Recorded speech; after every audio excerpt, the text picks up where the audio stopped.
वेगवेगळ्या प्रकारच्या गोड करंज्या तर आपण नेहमीच बनवत असतो, तर आज आपण टी टाइम स्नॅक्ससाठी खमंग खुसखुशीत करंजी कशी बनवायची ते पाहूया। नमस्कार, मी प्रतिभा दारंबार, दाज किचनमध्ये आपल्या सर्वांचं स्वागत आहे। अशाच वेगवेगळ्या रेसिपींसाठी माझ्या चॅनलला सबस्क्राइब करायला विसरू नका। सुरुवातीला सारण बनवण्यासाठी मसाला करून घेऊ। कढईमध्ये 1 टीस्पून तेल, थोडंसं जिरं, 2 टेबलस्पून काजू बदामचे तुकडे आणि 2 टेबलस्पून तीळ टाकून थोडंसं भाजून घेऊ।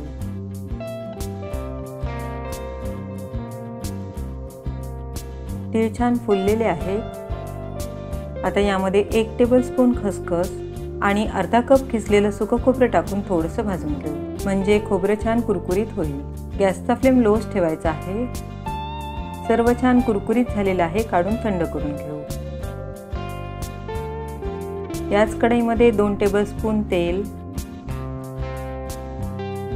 आणि बारीक चिरून घेतलेली भरपूर फ्रेश कोथिंबीर टाकून कुरकुरीत होईपर्यंत परतवून घेऊ। कोथिंबीर निवडून स्वच्छ धुवून सुकवून घेतलेली आहे। कोथिंबीर छान कुरकुरीत होत आलेली आहे। यामध्ये 1 टेबलस्पून थोडा जाडसर कुटलेला लसूण टाकून परतवून घेऊ। लसूण आणि कोथिंबीर छान कुरकुरीत झालेली आहे, काढून थंड करून घेऊ।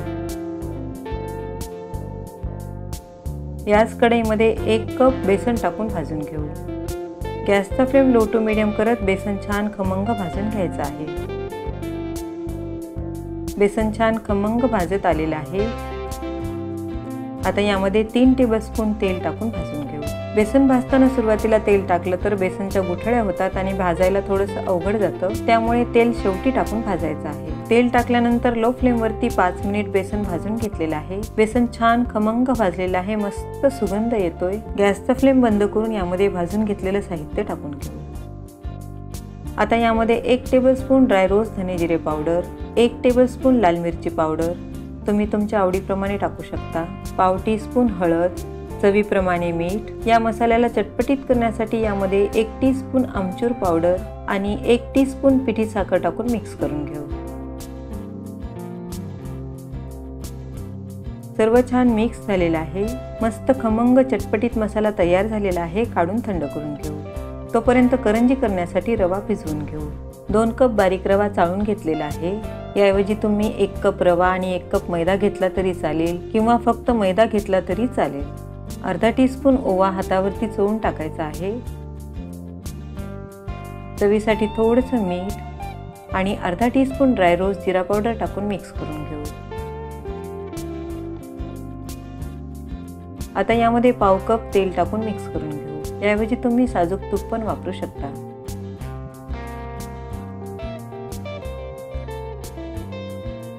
यामध्ये थोडं थोडं पाणी टाकून रवा भिजवून घेऊ।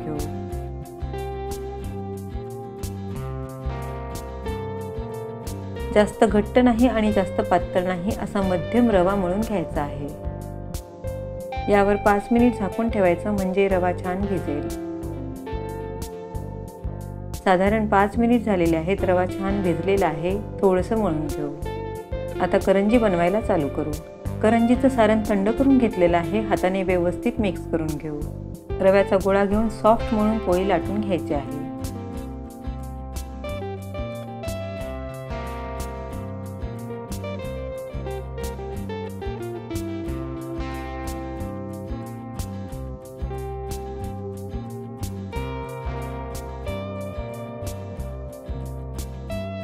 जास्त जाड नाही आणि जास्त पातळ नाही, अशी मध्यम पोळी लाटून घ्यायची आहे। एका वाटीने गोल गोल पुऱ्या काढून घेऊ, म्हणजे करंज्या एकसारख्या येतील।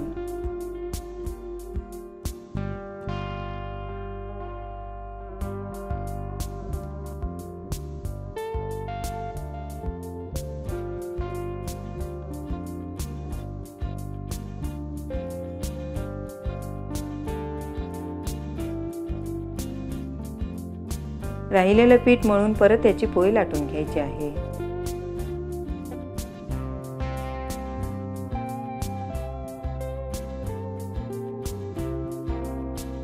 आता या पुरीमध्ये आपण बनवलेला मसाला भरून गच्च तोंड बंद करून घ्यायचं, म्हणजे करंजीला मुरड व्यवस्थित घालता येईल। जसं आपण गोड करंज्या करतो तसंच आपल्याला ही करंजी करून घ्यायची आहे।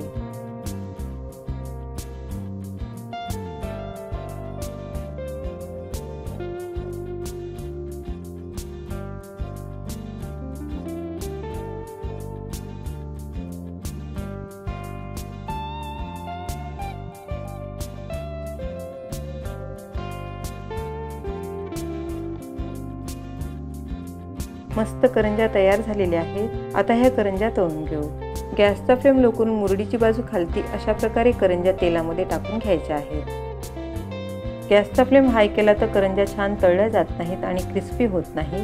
त्यामुळे गॅसचा फ्लेम लो टू मिडियम करतच करंज्या छान गोल्डन तळून घ्यायच्या आहेत।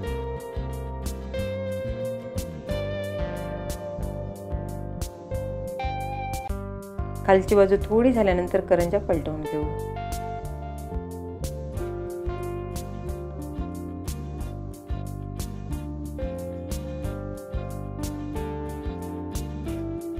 असं मध्ये मध्ये पलटवून करंज्या छान गोल्डन तळून घ्यायच्या आहेत।